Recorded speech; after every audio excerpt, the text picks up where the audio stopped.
जब अर्जुन ने सामने देखा तो उन्हें शत्रु नहीं, अपने ही लोग दिखाई दिए। भगवद गीता अध्याय 1 श्लोक 26। तत्र पश्यत् स्थितान् पार्थः पितॄन् पितामहान् आचार्यान् मातुला भ्रातृपुत्रान् पौत्रान् सखींस्तथा। 26 श्वशुरान् सुहृदश्च सेनयोरुभयोऽपि। वहां पार्थ अर्जुन ने दोनों सेनाओं में खड़े हुए पिता, पितामह, आचार्य, मामा, भाई, पुत्र, पौत्र, मित्र, श्वशुर और अन्य सुहृदों को देखा। भावार्थ, ये वह क्षण है जहां अर्जुन का मन टूटने लगता है। अब तक युद्ध केवल रणनीति था, लेकिन अब यह व्यक्तिगत हो गया। अर्जुन को सामने शत्रु नहीं, अपने गुरु द्रोण, पितामह भीष्म, भाई और रिश्तेदार दिखाई देते हैं। यहीं से उनका विषाद शुरू होता है। जब कर्तव्य और संबंध टकराते हैं तो मन सबसे अधिक विचलित होता है।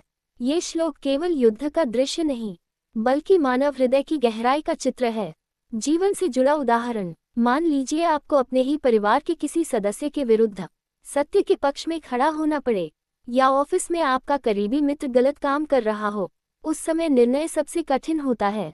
सच्ची परीक्षा तब होती है जब सामने अपना ही व्यक्ति हो। भगवद गीता अध्याय 1 श्लोक 27। तान्स्मीक्ष्य स कौन्तेयः सर्वान् बन्धूनवस्थितान् कृपया पर्याविष्टो विषीदनिदमब्रवीत्। उन सभी बंधुओं को सामने खड़ा देखकर कौन्तेय अर्जुन अत्यंत करुणा से भर गए और विषाद शोक करते हुए ये कहने लगे। भावार्थ, यहाँ अर्जुन का मन पूरी तरह बदल जाता है। अब तक वह योद्धा थे, लेकिन अब वह करुणा से अभिभूत हो चुके हैं। उनके भीतर का भावुक मन जाग गया है। यही वह क्षण है जहाँ अर्जुन विषाद योग वास्तव में शुरू होता है। करुणा अच्छी है, लेकिन जब करुणा कर्तव्य को रोक दे तो वह मोह बन जाती है। अर्जुन की स्थिति मानवीय है, लेकिन अधूरी समझ से भरी हुई है। जीवन से जुड़ा उदाहरण। जब हमें किसी अपने के खिलाफ सख्त कदम उठाना पड़े तो दिल भर आता है। जैसे माता पिता को कभी कभी बच्चे की भलाई के लिए कठोर निर्णय लेना पड़ता है। सच्ची करुणा वह है जो दीर्घकालिक कल्याण देखती है, सिर्फ तत्काल भावनाएं नहीं। भगवद गीता अध्याय 1 श्लोक 28। वीर अर्जुन, जिनके हाथ कभी नहीं कांपे, आज उनका शरीर ही साथ छोड़ने लगा। अर्जुन उवाच दृष्ट्वेम स्वजन कृष्ण युयुत्सु समुपस्थितम सीदंती मम गात्राणि मुक्च परिशुष्यति। अर्जुन बोले, हे कृष्ण, अपने ही स्वजनों को युद्ध के लिए सामने खड़ा देखकर मेरे अंग शिथिल हो रहे हैं और मेरा मुख सूख रहा है। भावार्थ, अब अर्जुन की स्थिति केवल मानसिक नहीं, शारीरिक भी हो चुकी है। उनके हाथ पैर कांप रहे हैं, मुख सूख रहा है। ये गहरे मानसिक तनाव का संकेत है। अर्जुन युद्ध से नहीं डर रहे, वे अपने ही लोगों के विरुद्ध खड़े होने से टूट रहे हैं। जब मन अत्यधिक दुविधा में हो तो उसका प्रभाव शरीर पर भी दिखाई देता है। ये श्लोक दर्शाता है कि भावनात्मक संघर्ष कितना शक्तिशाली होता है। जीवन से जुड़ा उदाहरण। कभी कभी किसी बड़े निर्णय से पहले हमारे हाथ कांपने लगते हैं, दिल तेज धड़कता है, गला सूख जाता है। जैसे इंटरव्यू, कोर्ट केस या परिवार में बड़ा विवाद। मन और शरीर एक दूसरे से जुड़े हैं। जब मन अशांत हो, शरीर भी प्रभावित होता है। भगवद गीता अध्याय 1 श्लोक 29।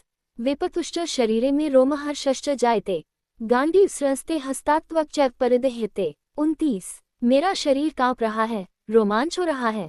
मेरा गांडीव धनुष हाथ से फिसल रहा है और त्वचा जल रही है। भावार्थ, अब अर्जुन का मानसिक तनाव चरम पर पहुंच चुका है। जो अर्जुन कभी युद्धभूमि में अडिग रहते थे, आज उनका शरीर ही उनका साथ नहीं दे रहा। गांडीव जो उनकी वीरता का प्रतीक था, हाथ से छूट रहा है। ये केवल शारीरिक कमजोरी नहीं, बल्कि आत्मविश्वास के डगमगाने का संकेत है।